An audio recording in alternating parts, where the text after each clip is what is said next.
बिस्मिल्लाहिर्रहमानिर्रहीम ګران عزتمندو قدرمندو په دې وخت مونږ موجود یو سپریم کورټ کې او د سپریم کورټ نه د دې زیاتې د خوشحالۍ خبر رالی مونږ سره د خیبر پښتونخوا بیبیانې دلته کې موجود دي. راځئ د خوشحالۍ اظهار کوي. تپوس پوښتنه ترې کوو چې عمران خان صاحب بهر راشي نو څه به کوئ او د نننۍ خوشحالۍ په حواله سره دا خوشحالي څنګه مانځئ؟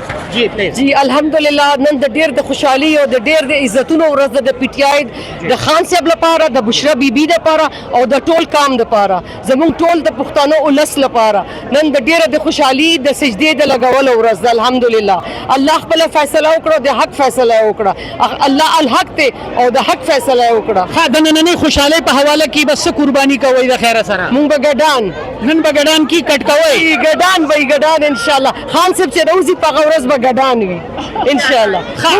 مونږ پښتانه یو مونږ ګډان نه کم قرباني نه کوو. تاسو څه ویل غواړئ؟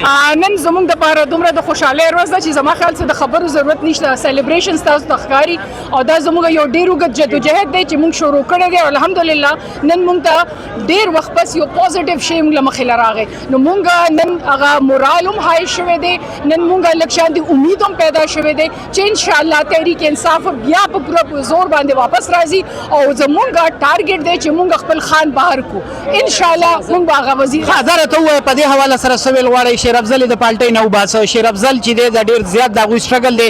زه پخپله د خیبر پښتونخوا یم. خیبر پښتونخوا والا مونږ ټول وده وو په وده خوب پراته وو. شیر افضل رالی مونږ د خوبه راپاڅولو. د کې پي دا ګورنمنټ چې دی دا هم د شیر افضل بدولت دی.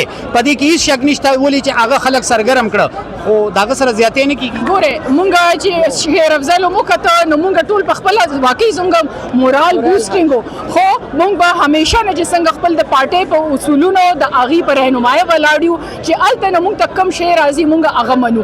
اوس مونږ په حیثیت یو عام کارکن مونږ هغه ځای ته نه رسو چې دا فیصله ولې شوې ده خو چې خان صاحب څه وایي مونږ به سر تسلیم خامي.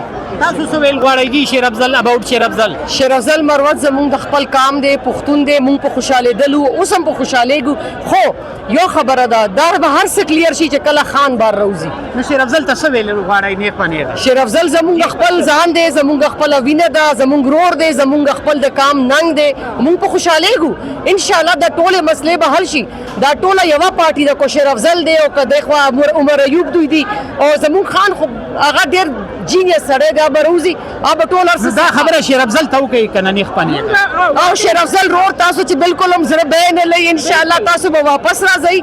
خان به د ستاسو سره حق او د انصاف فیصله کوي. مشوره څه ورکوئ شیر افضل؟ وای stay together and united. او چې تاسو رښتین یې تاسو رښتیا یې نو ستاسو الله تعالی به ستاسو سره حامي او هېڅوک ستاسو څه نشي کولی چې څنګه خان بېګناه هلته کې پروت دی خو هغه ځان دپاره ولاړ دی. داسې تاسو هم ودرېږئ او ځان ثابت کړئ. یو جهان مننه جي خوشحاله اوسئ. ټیک شوه.